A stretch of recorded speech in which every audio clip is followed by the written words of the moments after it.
This podcast is sponsored by nobody. Hey dudes, welcome to Splat from the Past, the only 80s themed horror sci-fi show where things can get totally radical.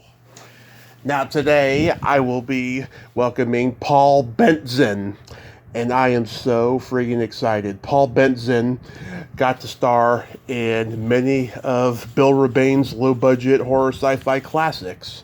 You know, Invasion from Inner Earth, the Giant Spider Invasion, the Alpha Incident, the Demons of Ludlow, and he had a tiny part in the first, 10 minutes of Uli Lommel's The Devonsville Terror.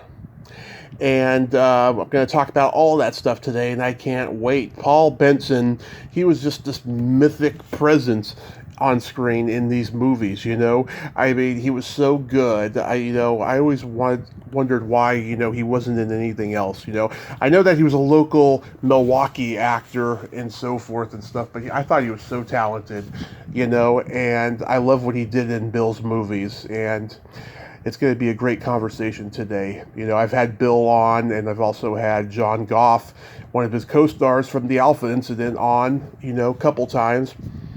And those are movies that are just so severely overlooked, and I love talking about them. And it's going to be a great conversation today, and I can't wait. Oh, and also, too, just when you thought it was safe to go back to making movies, the SAG-AFTRA strike continues as the AI companies and major studios decline offers. Oy vey, this does not look good. Pray out there that this is resolved fast, because this is just nuts. The future of entertainment depends on it. Damn it.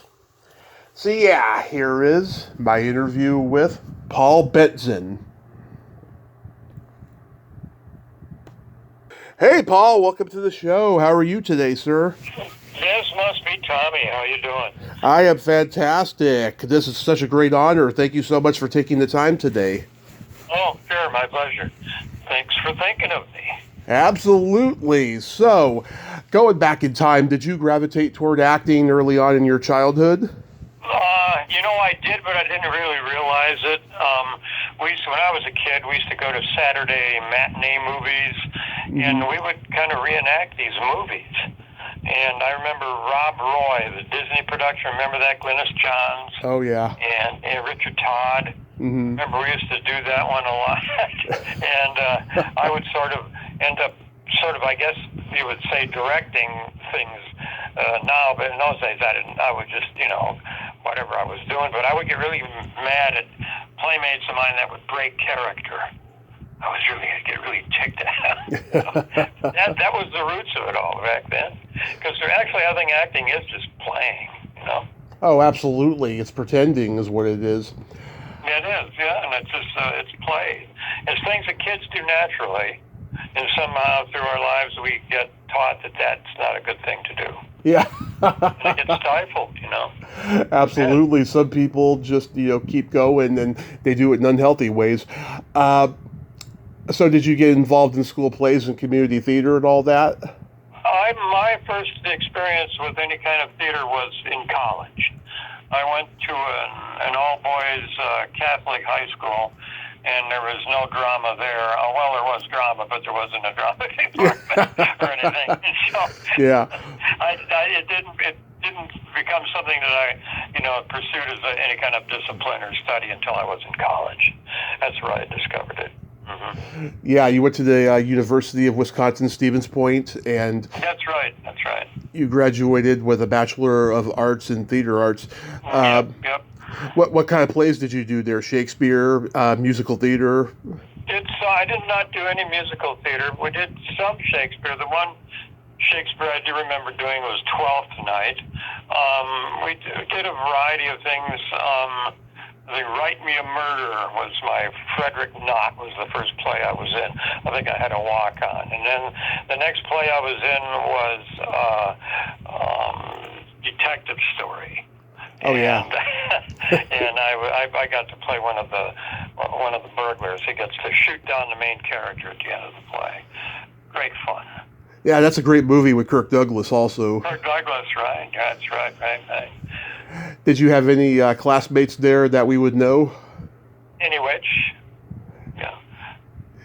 Yeah. Did you have any classmates there that we would know? Any classmates at the time? Yeah. No, not really classmates. I did grow up on the same block. I lived about 3-4 houses away with Peter Weller, who went on to become RoboCop. Oh, yeah.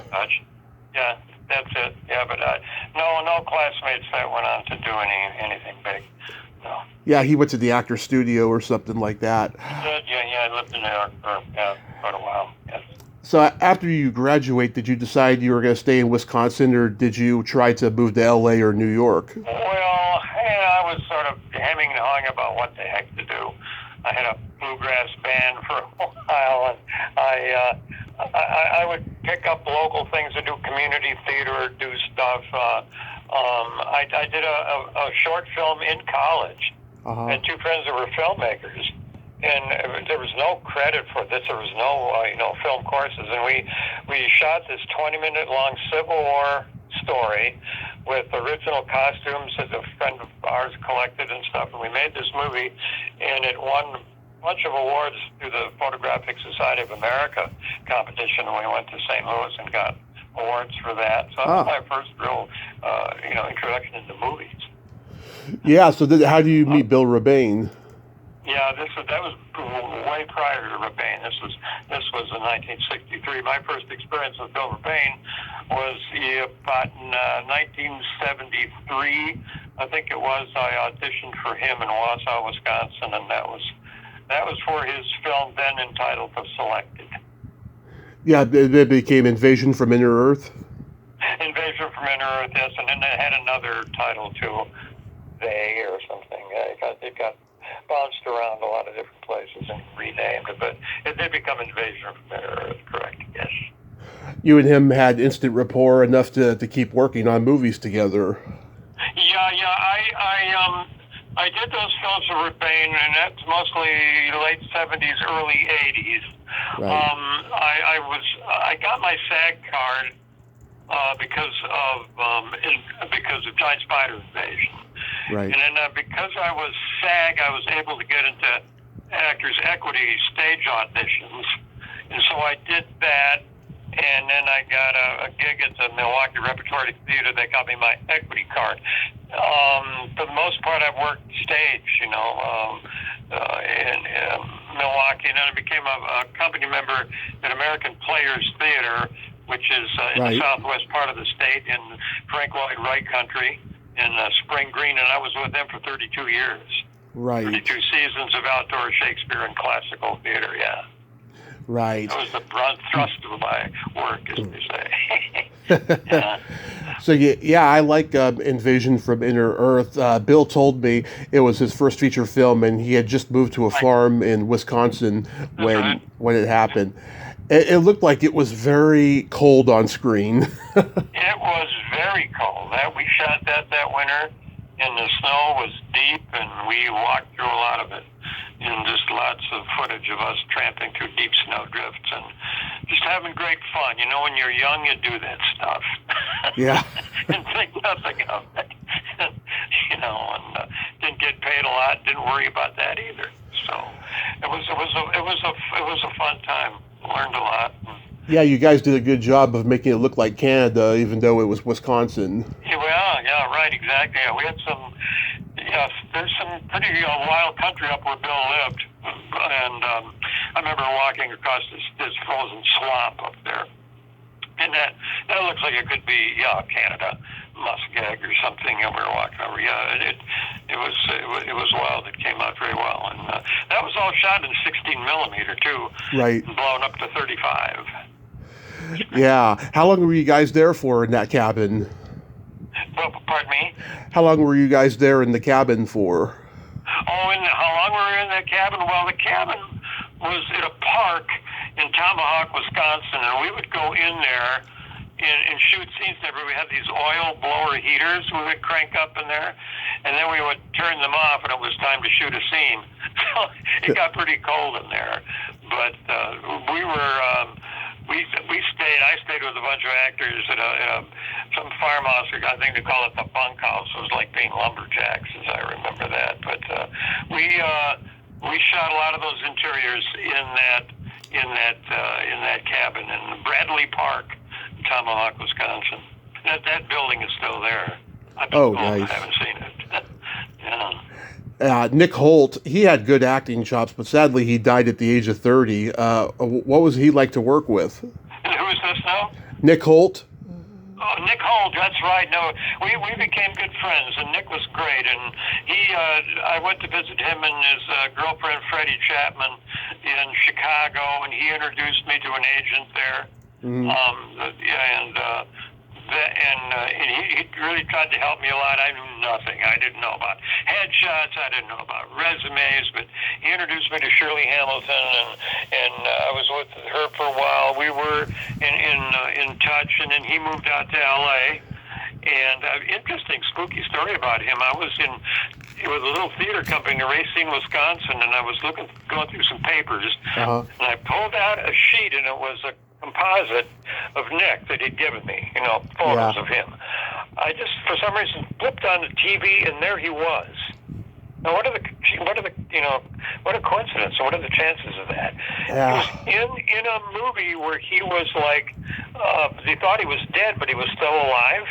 Mm-hmm. He couldn't move anything, and then I think there was a little tear came out of his eye, and he realized he was still alive. So then, a couple of weeks later, I'd realized that he'd been killed on the LA freeway in a motorcycle accident. Oh my God. Yeah, it was a very, very spooky thing there. That is very spooky. Yeah, to go from seeing the headshot physically to on the TV, that is really disturbing. Yeah, it was like, and I remember, that happened. Yeah. Yeah, I know. Oh man, there's a part. I like Nick a lot. Yeah, there's a part in the movie where you kill a rat with a red bandana. Was that real? Yeah, well, that rat thing. Now I made a rat out of a bandana.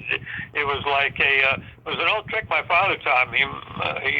He learned as a kid in Germany, and it's a kind of form of puppetry where you fold a handkerchief a certain way and you make this mouse out of it. Yeah. You can make it jump and do all these tricks. That was just improv. We shot that scene. Bill got Nick and I pretty drunk at the bar at the Tomahawk Hotel, and we wrote this scene on bar napkins. And then they were heating the set for us. They had the blowers going. We had our script sort of figured out, and we were both a little shined up. And we got out there, and we did the master. We did our close-ups, and by the last close-up, I think Nick was pretty far gone. Oh man! He was hitting the Jack Daniels, and I think I was drinking Matus. Remember that wine, Matus white wine? I don't even know if they still make it, but bad stuff. Anyway, so that's how that all happened, and I just sort of came up with stuff because I guess I was kind of desperate. I had to fill a void. Yeah. So we just improv that whole scene. Yeah, a little script. Yeah, I think Chevy Chase and Bill Murray did that when they wrote the pot smoking scene in Caddyshack. I think they were getting high too when they wrote that. Yeah, you're in good company there. Debbie Pick, who plays Sarah, is she still alive? Do you know? To do which? Debbie Pick, who played Sarah. Yeah, I've not been in contact with her or anything about her since those days. I thought she was really good in the movie, and your she had very nice fresh quality. Your character Stan makes a pass at her, and then the irony is you both turn into kids at the end of the movie. Yeah, and I don't know if that was originally planned. I don't cobbled together in the editing room when they were figuring out what the hell do we do with this thing. Yeah, that all happened because when I saw the completed picture of it was a surprise to me. It's really, really sweet. I mean, it kind of has like a warped homage to Charlie Chaplin's Modern Times when they're walking off into the sunset, Could be. Well, that's elevating it some, yeah. Yeah. I don't understand why they were wearing loincloths. That was kind of strange, but it's a sweet ending.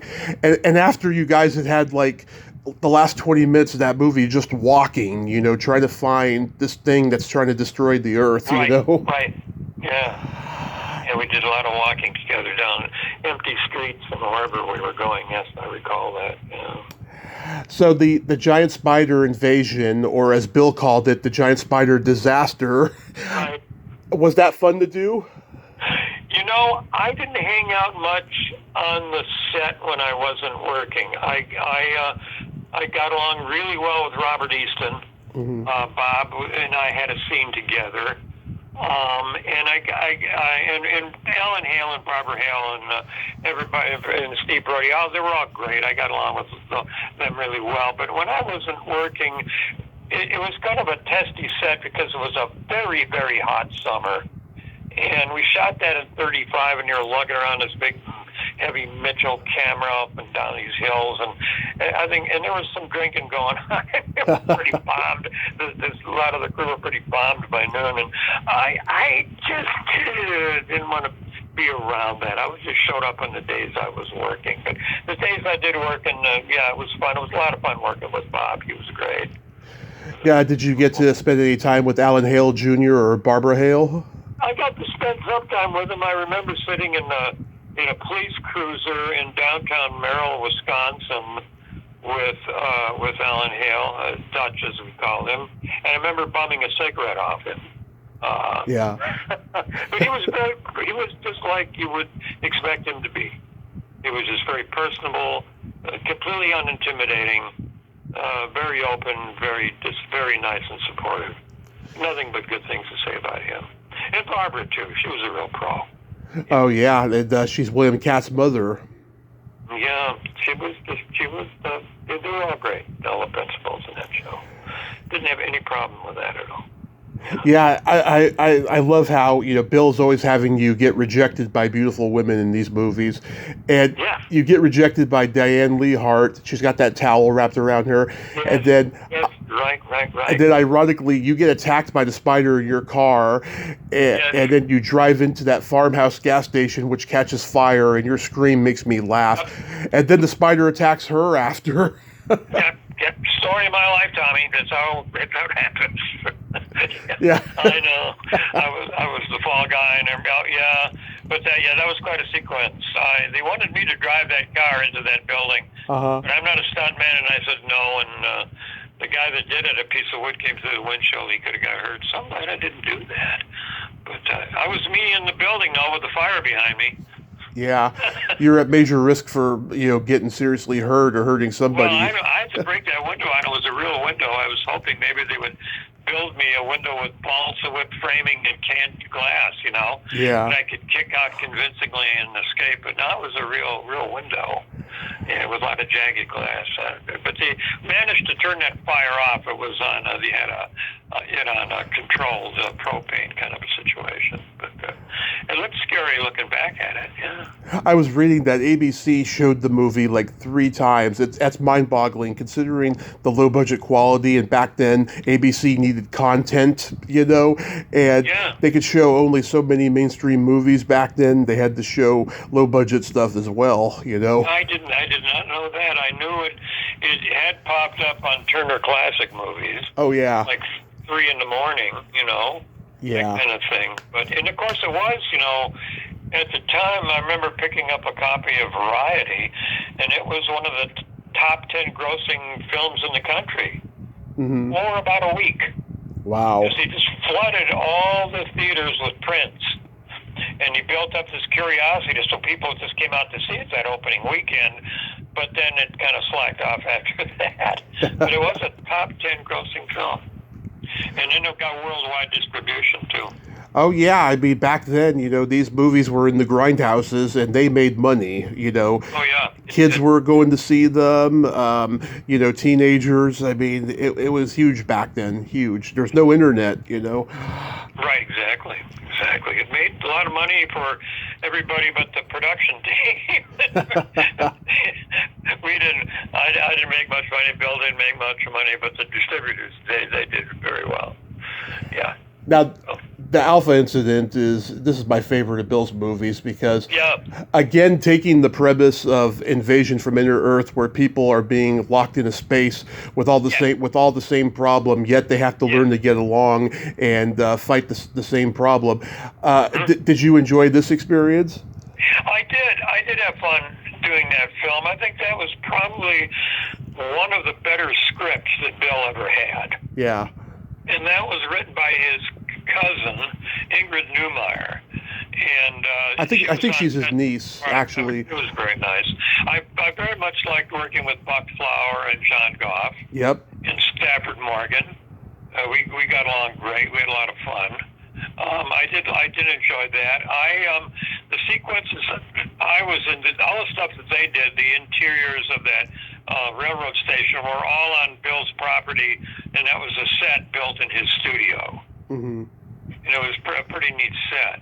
I mean, you're looking out the window, you can see the side of a boxcar, which is all just a set piece. And like pretty neat. All my stuff that I shot with Johnny Alderman was we were the two scientists trying to crack the code on this pathogen from Mars, and we shot all of our stuff at lab facilities at the University of Wisconsin Green Bay. Right. And so we did all of our stuff in a couple lab sets there. But I worked as a slate person on that shoot too. So I did do some crew stuff. Oh yeah, I saw that. Yeah, you were like a production assistant, right? Yeah, I was actually just a slate guy, is what I remember being. And I remember I'm not a technical person. I'm terrible at anything to do with mechanical things, and so I wasn't much of a grip. But I got pretty good at being a slate person because the guy kind of showed me the principle and said, you slap the slate and then you move it out of the way. You don't do it in one motion, otherwise you get a blurry slate that drives editors crazy. Yeah. So the editor on that film complimented my slating. I said, well, good. I'm glad I was useful on something. Slated a lot of the scenes in that picture, and of course, I think that was Ralph Meeker's last picture. I believe it was one of them. Exactly. Yeah. Bill told me he had just had a stroke when he did that movie. Right. About a year before that, and he was always such a physical actor, so he was somewhat, impaired, not able to do that. But what a swell guy he was. He was another one of these people, total pro, just very supportive. He would not talk about anything he had done or, brag about it unless you asked him about it. Right. Unless you asked him specific questions, and then he would tell you things. But he also had some great stories, too, about working with Stanley Kubrick on Pants and Glory and like that. Yeah, he was terrific. Ralph was a gem. That's got to be a huge career highlight. He was an actor studio guy and everything. Oh, yeah. He did. And, I didn't really know who he was. I mean, I knew the name. Yeah. But I had not seen a lot of his stuff when we were doing his picture. It wasn't until subsequent years that I saw a lot of the other things. And, you flip on a movie channel and on there, he's popping up in everything. There was one great one he did with Rod Steiger, Run of the Arrow. And, Rod Steiger was also a favorite actor of mine. I would have asked him about that if I'd known. Yeah. Oh, he was in The Dirty Dozen. He was in... Yes. He got the star in a noir called Kiss Me Deadly. Yes. All those noir movies. Yeah, I have a picture of it he gave me with his cigar in his mouth. One of those noir films he did. But yeah, Paths of Glory was a big one for him. That was a great film. I think this is probably John's best performance, because in this movie he's the one getting rejected by the beautiful girl, and he gets to dance gets to dance with her in like the last 15 minutes or something. Yeah, right. And then she blows her brains out, and then and then he gets shot by Stafford. And yeah, not a good one for Tiller. It was Jake Tiller was in his character name, yes, I think. Yeah. Yeah. He was great in it. No. You have any good Buck Flower stories? Oh, Buck, geez, I used to crack those guys up. But we would have dinner together, and countless, the times at the bar after the shoot, and a lot of this stuff, of course, who remembers anymore? But I just remember having great times with him, and I just remember he, in one scene, he just wanted me to sit off camera. So he had some object or somebody or something to play to. Mm-hmm. you know, as they were doing a close-up. And that was a pretty neat experience. That's somewhat flattered he asked me to do that, but I was glad. I liked his work a lot. Oh, yeah, a lot of people, especially in my generation, remember him as the homeless guy in Back to the Future. Yeah. Well, just a consummate character actor, you know. Yeah. And he had that quality, and he was terrific. I liked Buck a lot. Yeah. Him and John, you know, they were best friends 40 years, and I know John misses him every day. Oh yeah, they were very close, and it was just kind of a real privilege to be able to be, you know, allowed to be into that community, fraternity, or whatever. It was a special time. Do you know if that train station is still in existence? You know, I don't know that. I don't know. I have not been up in that country for a long, long time. I did see Bill just about exactly a year ago. I think it was last October 22nd. There's an exhibit on his films at a museum in Merrill, Wisconsin. And I think it's running a few more weeks. It ran about a year.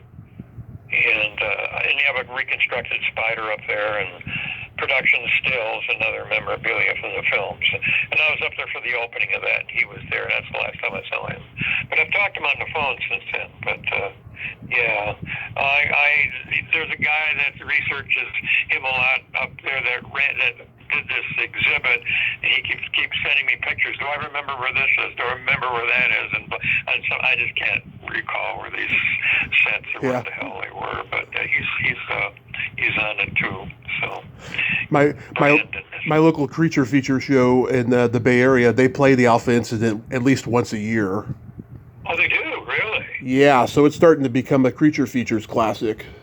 No kidding. See, I'm completely unaware. There's just probably these conventions I could go to and make a couple bucks, you know. Oh, yeah. I'm surprised you haven't been asked. Yeah, I never thought about that. I remember years ago they screened here in Madison, Wisconsin. They screened spiders, and we went to it. It was kind of like a midnight show, and all these kids were there. Yeah. And once they found out I was in it, they just swarmed me. I couldn't believe it. I said, how do these kids know about this stuff? You know, but they did. Yeah, that's the power of the internet, you know, and the video stores. I think it was really early internet, too, yeah. Yeah, I mean, my generation, we're the latchkey kids, you know? Yeah, right.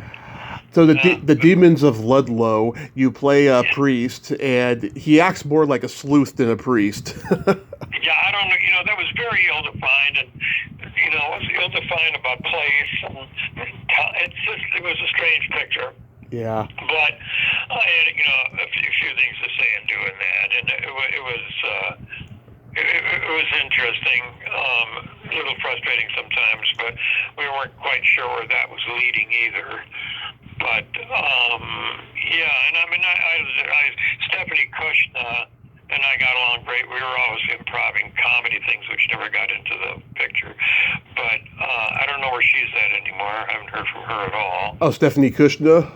Yeah, I don't know. She was. I talked to her. I was in San Bernardino 20-some years ago. And I talked to her on the phone briefly, and that's the last I've heard of her. Jim Robinson, I think, went to New York, and I don't know where he's at. So, yeah, one of those people. I have no idea. But it was. I mean, the guy that played the mayor, I had fun with him, and I mean, I always have fun doing these things, you know. What's the point, you know, if you don't? So, and some of it I kind of liked. There's some scenes in there that show promise. I'd say, well, we could develop that a little more. But yeah, it was interesting. Yeah, you get chopped up at the end there with those wig party people. My hands lopped off, with a sword, you know. Yeah. There you go. Of course, I was a banjo player. It's kind of revenge, you know. For people cheer in the audience when you see that. But and you destroy that piano. You try to destroy the piano with the sledgehammer, but the piano explodes. That's right, and it elevates. It's a levitate and stuff, and it started exploding. Yeah, that was an axe.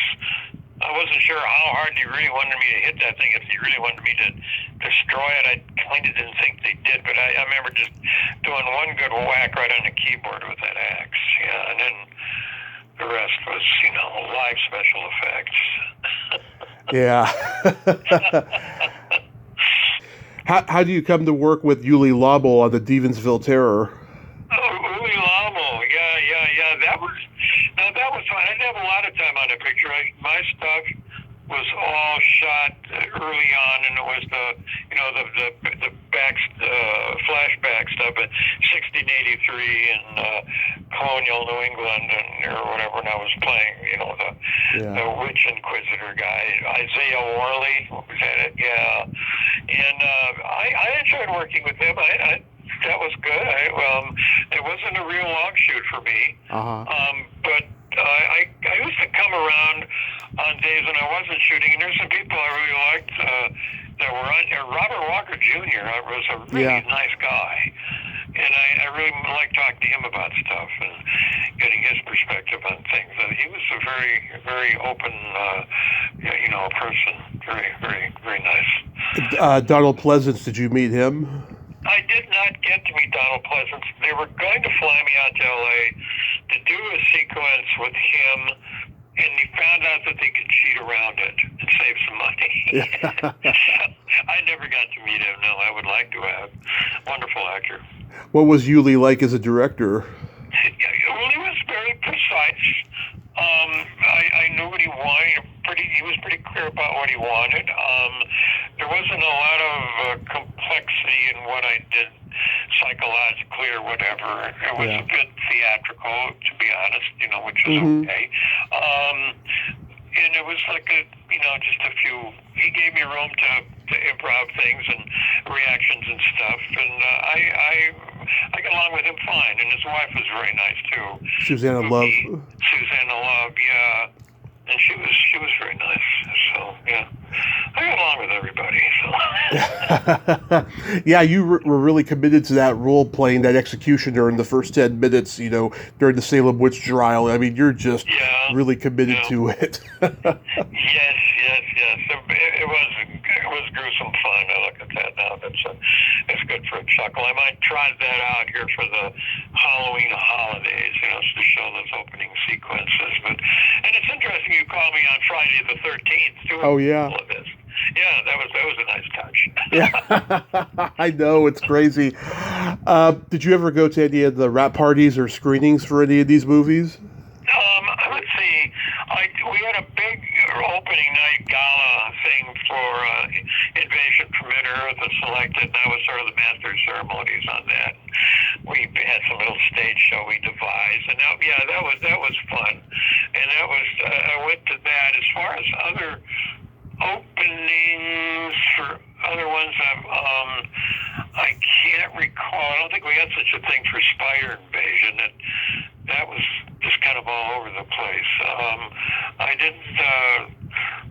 Boy, if there were any really good parties, I wouldn't remember them anyway, would I? Yeah.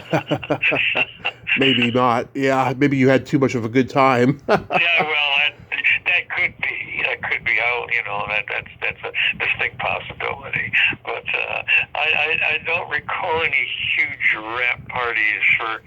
The first film, Invasion, there were some parties after that, and it was nice, Yeah. Yeah. So did moving to New York, was that the reason you and Bill stopped making movies together? Well, when I started doing theater with this outdoor Shakespeare troupe, that was like my first year was 1981. And I was with them 1981, and then I wasn't there in 82, I wasn't there in 89, but I went all the way to 2014. And so and then Bill I either didn't have time or he wasn't active, and then he lost his studio and everything, and so he wasn't doing much. And so I didn't really, the last picture, I worked on a picture called Godfather of Green Bay. Right. And then there was another one called Witch's Night, which is a pretty bad thing. But the last set that I was on was in New York, and it was this film, A Late Quartet. and I was in a scene eating a salad in the background of Christopher Walken and Wallace Shawn were doing a scene. Wow. It was in the background. Philip Seymour Hoffman was in that film too. It was a very good film. And I had a friend who was the second unit director on that, and that's how I got in. But I spent about 16 winters in New York because my partner Maggie worked for a big costume house in New York, Tricorn, and she was assistant to the boss there, Kathy Marshall. And so I would go there in the winters when I wasn't working and spend my winters in New York. And that was quite a neat experience. And yeah. We'll do that. The Godfather of Green Bay, Lauren Holly, is in that. I didn't, I was only on that set for one day. Me and Pete Schwaba, who is a director who now has a film show on a PBS network here. Mm-hmm. I didn't really get to meet Lauren Holly or any of the other real principals on that. It was me and a couple horses. No. I don't know if I can use 4-letter words on this podcast, can I? Oh, of course. Okay, well, I said, although I got cut out of that picture, and so the reason I'm not in it is there were these two horses that I was, as a horse farmer, trying to mate, and they were not interested at all. They were not interested at all, and so we just cut it, and then the second unit went to another part of the set, and they were shooting something, and then the horses got frisky. Well, they got a picture of them, some footage of them doing their thing, but I said, no way is this going to cut in to anything that I did there. So I got cut out of the picture. So my big story is I got cut out of the picture because two horses wouldn't fuck. Yeah. So that's why I'm not in the picture. And I saw Pete Schwaba subsequent to that at the premiere of that in Madison, Wisconsin, and we had a chuckle over all that. But I haven't seen him in a few years. But that was a fun experience, albeit very brief.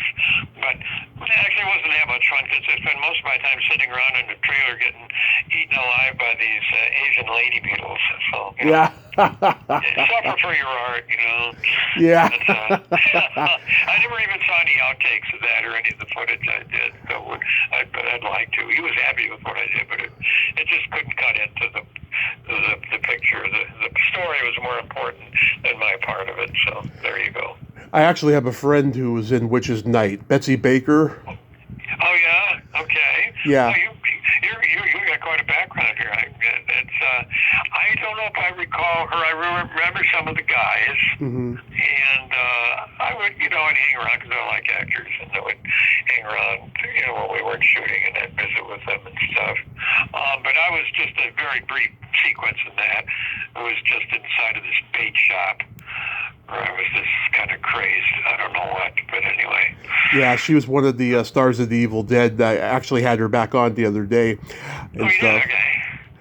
Okay, yeah. So I do have a copy of that somewhere floating around here. Yeah. So what are some productions you've done theater-wise throughout your career that you're proud of?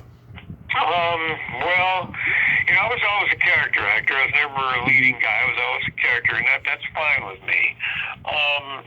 I'd say there was a production, as far as an actual production of a show that I was in that I really absolutely loved, was at the Milwaukee Rep. And this is 20-some years ago, and it was a sing play, Playboy of the Western World, Irish. And I played a small part of these two farmers, and I was one of those farmers. But everybody in it was great. It was so well cast, and the set was amazing. And we were in this old Irish shebeen with a turf fire burning, and it seemed real. It was also good. The language in that play is just so beautiful. I would sit on scenes I wasn't in. I would sit in the bombs there, backstage, and just listen to that play and the music. And to me, that was just a real fulfilling show. I love doing that.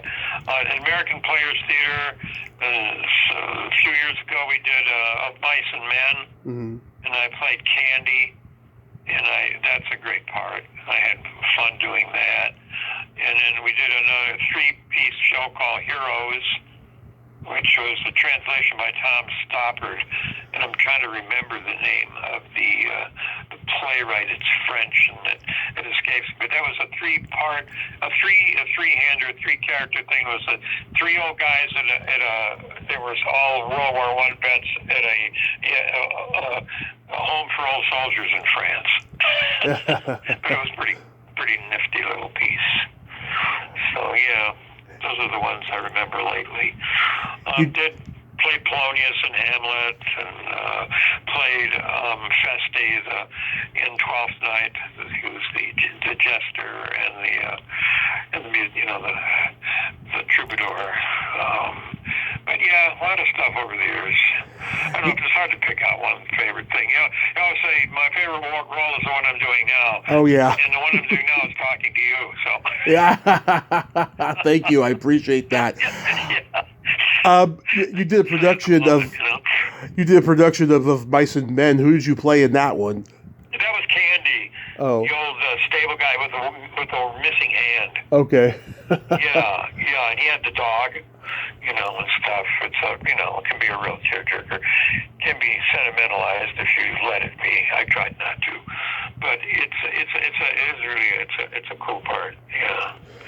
So. You mentioned earlier you had a bluegrass band. So when did your interest in music begin? Well, I got interested in what we'd call folk music during the great, as Martin Mull used to call it, the folk scare of the 50s and 60s. Right. And we were listening to people like Kingston Trio and the new Christy Minstrels. Four and all these people back when I was in high school in the 60s. And I got a banjo for a graduation present. It wasn't a very good one, but I struggled with it. Finally learned to play some things. Anyway, about the 70s, I got okay on it, and we had a nice, a little bluegrass band, acoustic kind of string band. We were called the Safety Last String Band. Yeah. Which is sort of borrowed from Harold Lloyd's movie, the name, and we played bars all over the place, and it was fun and nice. So, and there were some guys. There was a guy, Mike Dowling, in that group who went on to be pretty famous blues and jazz guitarist. Yeah, I met Harold Lloyd too, actually, in the '60s in St. Louis. Oh, tell me that story. Well, I told you about the movies. I did the Civil War movie. The guy that directed that, he's now living in Australia. His name is Larry Klobakowski. Mm-hmm. And after we won the film won all these awards from the Photographic Society of America, we all went to the convention in St. Louis, and Harold Lloyd was there, and Larry sought him out, and we did an interview with him in his suite. And tape recorded it. I think Larry still has these tapes. I haven't heard them for a long time, but I do have a photo of us with Harold Lloyd. Oh. And it was quite cool. I just remember him saying to us, "Good luck to you in this histrionic world of ours." That's what I remember Harold Lloyd saying to us. Yeah. And he had his fingers missing in one hand, which I did not know about, and then subsequently read they know he'd lost them in a stunt or something. He was a pretty fearless stunt guy. Yeah, and God, hanging off of that clock tower, he did. Yes. Yeah, that's the classic. That's the iconic, Harold Lloyd. But he was very nice too. All these guys, they're really good people. I think are always very nice, because they're not too insecure. He knew who he was. Of course. And, yeah, he was actually, it was privileged for him to, spend some time with us back then. This is 1964 or 5, I think. Wow. Yeah, I know. So that's how I met Harold Lloyd. I saw a YouTube video of you playing banjo. So do you still go out and play every now and then? I still play. I keep it up. I'm still learning stuff. And I have a friend I play with, and we get together and we do some little gigs once in a while. But mostly I just do it for fun, for my own amazement and stuff. And I play a little blues harmonica to it, try to do that. In fact, I'm going to a friend of mine's birthday party here on Sunday, and I'll take my instruments and we'll jam around. I just do it for fun, which is I think the best way to do that. So yeah, I'm still in it. Yeah, I mean, playing instruments. It seems like it's good for your soul to go out and Yes. perform that way. Yes, exactly. It is. It's great. It's what they say, life affirming or something. But it really is. It's just something I enjoy doing, and it's great. I'm glad I got into that. And I've met some really good musicians. When we had the band, we fronted people like Lester Flatt and John Hartford. We got to meet and fronted him on a show, and some other folks. So yeah, we met some Vassar Clements. I don't know if these names mean anything to you, but they were big bluegrass people at the time. But yeah, we got to hobnob with them too. Once again, all real pros. Yeah. I don't have a whole lot of knowledge for bluegrass players, but I do respect it. I think it is pretty good music. It's very soothing, is what it is. It's coming. This guy's sort of a resurgence. This guy Billy Strings now and Molly Tuttle. Those two have really kind of brought bluegrass back to the fore, and so it's being played a lot. And there's a lot of stuff out there with those guys. So good for them. They're just kids, Absolutely. So, do you have anything upcoming you'd like to mention? I have nothing to plug, Tommy. I have nothing to plug. I have no books coming out. I have no films. I don't know. Nothing. No, not really. Have you ever thought about writing a book? I have not really. I mean, unless somebody really goads me into that, tells me that this would be necessary for the advancement of human knowledge. I don't know. Are you retired from theater by this point? I'm pretty much retired. I'm 78 now, and I mean, I did a lot of outdoor, classical stuff. And boy, it's tough being out there when it's really hot and really cold, and when you get older. And they've physicalized a lot of stuff out there. Now, it's a very young company, and they're jumping all over the place, which is great, but not my thing so much anymore. I'd still be open to some things with film, but I don't know what direction that's going to come from. And Bill talks about things once in a while, but he floats ideas by me that I'm probably not that interested in. So it's harder when you get older to find roles that are interesting. It's just a fact, Yeah, it would be hilarious though if you played a role at this point where you get rejected by a woman. Yeah, it would be great, wouldn't it? Yeah. Art imitating life. But anyway, it would be. I mean, I'm not totally adverse to the possibility. I'll say I was holding out there, but I'm not really actively. And of course, now with strikes going on and everything, I'm not exactly sure. I know people that still seem to be working, and maybe indie films aren't covered under the strike in some ways. I got to figure this out, but I don't know. But Paul, it's been a tremendous honor. Thank you so much for coming on today and sharing these great stories. I appreciate you remembering me, and thinking of me, and thanks for the opportunity, Tommy. This was great. Absolutely. You have yourself a happy holiday season, and be safe out there. Okay, thank you very much, and I will try to listen to this and stuff, and I may be emailing you or something about some directions on how to do all that, but I will do that, and thank you again. This has been a lot of fun. Thank you, sir. It sure has been. Have a great day. Okay, you too, Tommy. Thanks a lot. Thanks. Bye-bye. Yeah, bye-bye. Well, there you have it. Paul Bentzen. Ain't he a cool dude? What a nice guy, hon. Great stories there. Wow, he got to meet Harold Lloyd right near the end of his life. That is just amazing. That's like shooting heroin with Miles Davis. I mean, it is just high up there on the totem pole. That is so amazing. I'm glad we got to talk today. Well, until next time, this is Tommy Throwback Kovac saying there's no shame in living in the past because the present sucks. Later, dudes.